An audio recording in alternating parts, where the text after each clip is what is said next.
मानव इतिहास में कुछ रहस्य ऐसे हैं जो हजारों वर्षों बाद भी लोगों की कल्पना को आकर्षित करते हैं। अटलांटिस का रहस्य उनमें सबसे प्रसिद्ध माना जाता है। यह केवल एक खोई हुई शहर की कहानी नहीं, बल्कि उस समय की संभावना की कहानी है कि कहीं अतीत में कोई ऐसी सभ्यता रही है जो अपने समय से बहुत आगे थी और फिर अचानक इतिहास से गायब हो गई।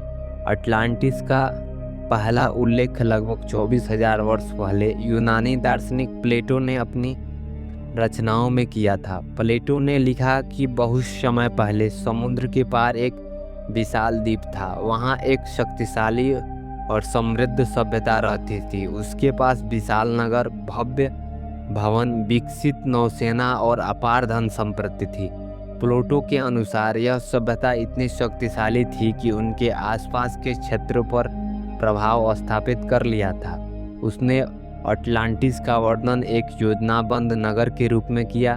नगर के केंद्र में गोलाकार संरचनाएं थीं। जलमार्ग और भूमार्ग एक दूसरे से जुड़े हुए थे। बड़े बड़े बंदरगाह थे जहां अनेक जहाज आते जाते थे। कृषि विकसित थी और प्राकृतिक संसाधनों की कोई कमी नहीं थी। सोना, चांदी और अन्य धातुओं का भरपूर प्रयोग किया जाता था। उस समय के लिए यह विवरण अत्यंत असाधारण माना जाता था। लेकिन प्लेटो की कथा सबसे महत्वपूर्ण भाग उसका अंत था। उसके अनुसार अटलांटिस के लोग समय के साथ अहंकारी हो गए। उनकी शक्ति बढ़ती गई और उन्होंने अपने प्रभाव का विस्तार शुरू किया। फिर एक समय ऐसा आया जब भयंकर तूफान और समुद्री आपदाएं हुई। केवल एक दिन और एक रात के भीतर पूरा द्वीप समुद्र में डूब गया और हमेशा के लिए गायब हो गया। यहीं से रहस्य शुरू होता है। क्या अटलांटिस वास्तव में अस्तित्व में थी या यह केवल प्लेटो द्वारा सुनाई गई एक प्रतीकात्मक कहानी थी?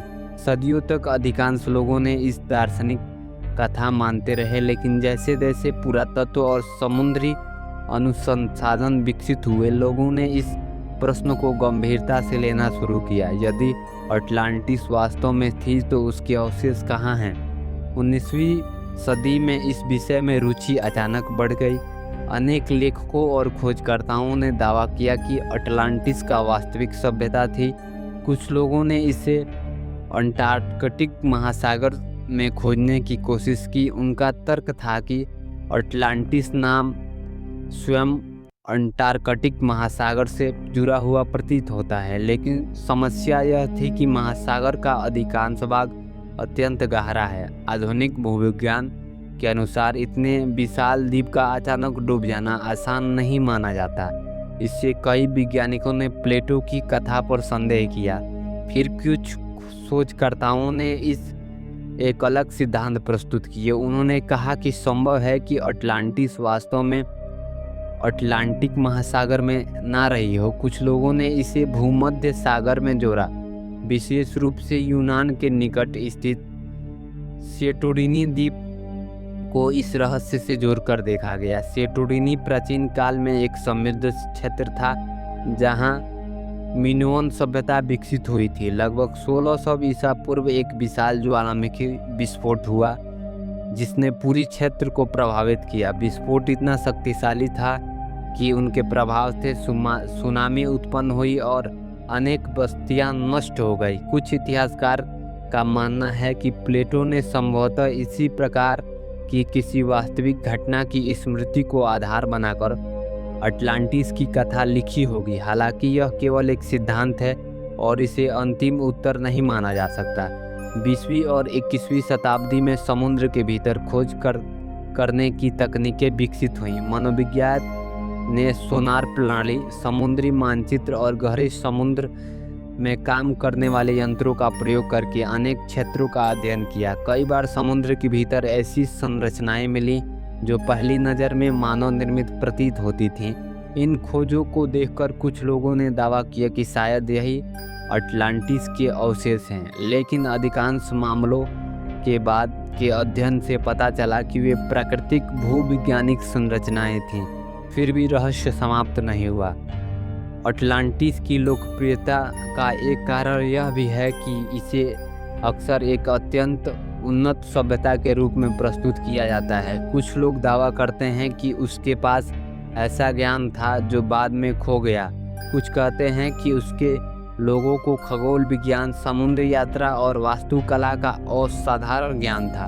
हालांकि इतिहासकार इस समय के दावों को प्रति सावधानी बरतते हैं। उनका कहना है कि अब तक ऐसा कोई प्रमाण नहीं मिला जो यह सिद्ध करे कि अटलांटिस वास्तव में तकनीकी रूप से आधुनिक सभ्यताओं जैसी उन्नत थी।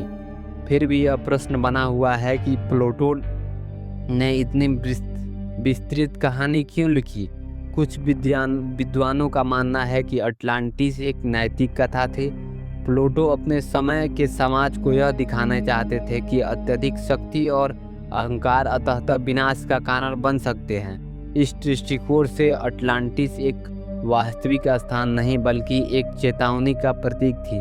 दूसरी ओर कुछ शोधकर्ता मानते हैं कि प्लेटो ने अपनी वास्तविक प्राचीन घटना को आधार बनाया होगा। समय के साथ यह घटना लोक कथाओं और कथाओं के माध्यम से बदलती रही और अंततः अटलांटिस की कहानी बन गई। आज भी अटलांटिस की खोज पूरी तरह समाप्त नहीं हुई। समय समय पर नई खोजें, नए सिद्धांत सामने आते हैं। समुद्र के भीतर अभी भी ऐसे अनेक क्षेत्र हैं जहां विस्तार से अध्ययन नहीं किया गया। इसी कारण कुछ लोग आशा करते हैं कि भविष्य में कोई ऐसी खोज हो सकती है जो इस समय पर नया प्रकाश डाले। लेकिन वर्तमान स्थिति में यह अटलांटिस के अस्तित्व का कोई निश्चित प्रमाण उपलब्ध नहीं करती और शायद यही कारण है कि यह रहस्य आज भी जीवित है।